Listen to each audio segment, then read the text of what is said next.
The 25th of July marked the feast day of St. James, Santiago, the patron saint of Spain, whose legend is worth exploring for how it integrates pagan tradition and for its centrality to the Reconquista. I don't mean to defend the historical accuracy of the accounts I'm looking at here, obviously.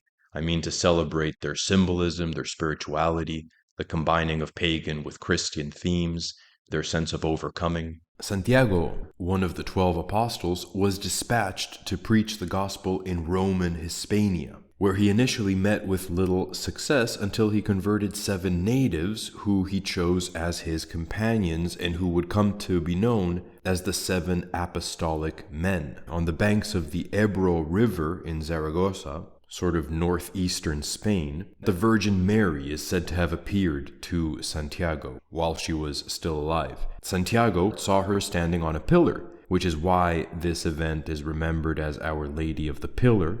The pillar itself is preserved at the Basilica in Zaragoza, a city whose name, by the way, derives from Caesar Augusta, and it's significant for bearing the name of its founder, Augustus, who according to his medieval golden legend was actually shown a vision of the Virgin and Son by a Sibyl, so he's kind of a precursor to the Christianizing of the Roman Empire. Eventually, Santiago returned to Judea, leaving his 7 apostles behind. They would go on to travel to Rome, where they were appointed bishops by St. Peter himself, so goes the tale, while Santiago met with beheading by King Herod in AD 44. Learning of this, the 7 journeyed out and took the body of their teacher back to their home. The image of 7 sages occurs in several traditions. Prominently, we find 7 sages guiding the Indian tradition's equivalent of Noah, Manu, upon the waters of the Great Flood. Here, the 7 Spaniards guide Santiago through the water like Manu. He guided them, now they guide him. The Gentiles have become shepherds,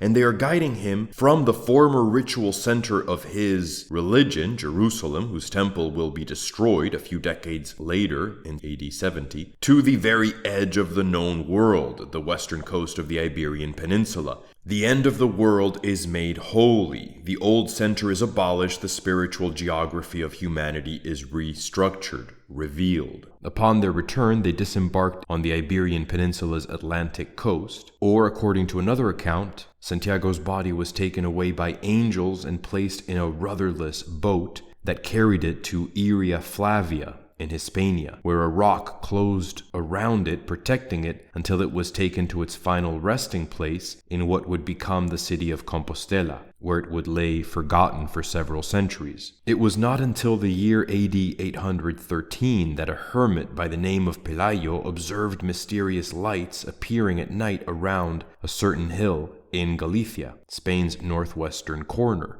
near where local folklore has it that the mythical Heracles bested the tyrannical giant Geryon during his 10th labor. Pelayo informed his bishop, Teodemo of Iria, and upon exploring the hill in question, they found the tomb of the apostle, whose body held his severed head under one arm. The symbolism of the headless saint who holds his own head is important. It's the subordination of the thinking mind, like calculation, rationalization, to inner vision, the head that is lowered and held beneath the heart. If we consider the upside-down hanged man, or the act of prostration where the forehead is beneath the chest, these present us with the same idea. You're subordinating the thinking mind, the sense of vision, that which you can see presently, to the inner vision of the heart. Pelayo's vision of lights marking out a certain hill may be the origin of the name Compostela, Field of Stars. After this discovery, the king was informed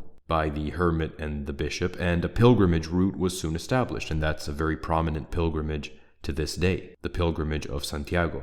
The historicity of the tomb is generally rejected by historians, albeit in 1884, Pope Leo XIII did affirm that the remains housed there belong to St. James. Whether they do or they don't, it's the story that interests me here. The probably 12th century work Privilege of Vows, Votos, attributes King Ramiro I's victory over the Umayyad forces at Clavijo in AD 844 to an apparition by Santiago, who first came to Ramiro in a dream, assuring him of impending success, and then, sword in hand, appeared on the battlefield itself.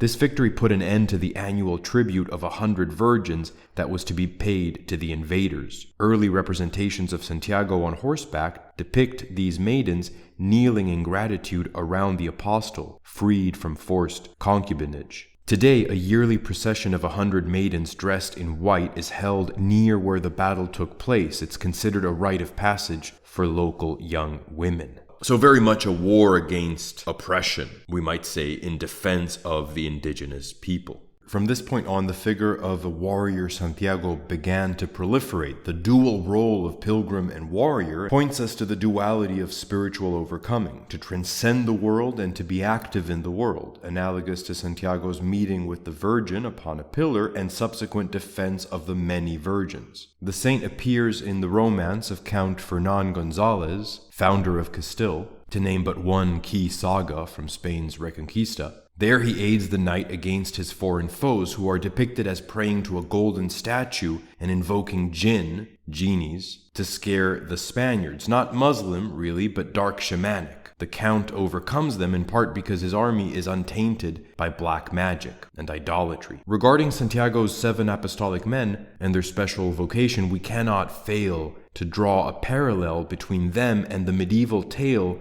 of the 7 guardians of the cave of Hercules. According to legend, the mythical Greek hero traveled to Spain as his 12 labors were wrapping up, in the course of which he established a mystery school in a mountainous cavern at what is now the city of Toledo, in the heart of Iberia. There, Hercules was attacked by a dragon, which he slew, and later he appointed 7 men to guard the treasure he stored up in its subterranean lair. The story goes that every generation would see 7 new mages take up the task of preserving the mysteries of Hercules and initiating new kings. Medieval Spanish legendarium anchors itself and the project of reconstituting a united Hispania during the Reconquista firmly in Greco-Roman paganism. The lore around Hercules' 7 initiates and their role in the events immediately preceding the fall of Spain to Arab conquest would make for its own exploration, but I imagine that it was the lineage of these initiates, these custodians of the knowledge of Hercules himself, that, remaining as they did endowed of some esoteric understanding, were the first in Spain to recognize the value of what the apostle had brought, and as preached in that first generation. That's the connection that the medieval mind probably made between these 2 stories of 7 mysterious and very significant men. And I would argue that's the deeper symbolic resonance of these tales that really finds a coherence between the pagan and the later Christian eras. Okay, as always, thank you very much for watching. Please subscribe. That very much helps me out. You can also buy me a coffee. You can join me on Twitter. You can become a member of this channel. You can join me on Substack. I do a lot of essays and audio there that I don't put on my YouTube. And you can also become a paid subscriber on Substack. That's one of the best ways to help me out. Thank you very much, and until next time.